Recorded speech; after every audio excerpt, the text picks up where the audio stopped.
6,59,000 ரூபாய் ரொக்கமாக தேர்தல் பறக்கும் படையினரால் பறிமுதல் செய்யப்பட்டது.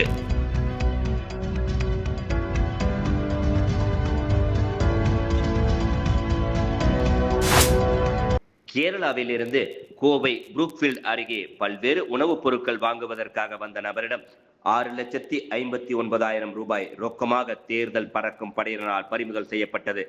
அவர் உரிய ஆவணங்களை காண்பித்தால் பணம் திருப்பி ஒப்படைக்கப்படும் என அதிகாரிகள் தெரிவித்தனர்.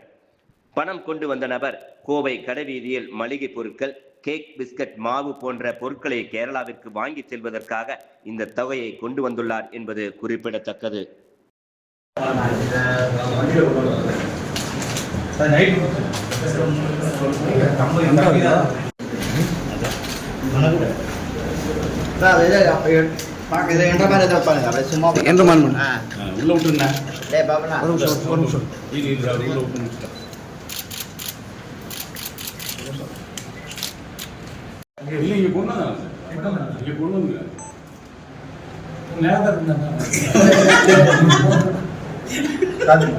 Nanti orang mana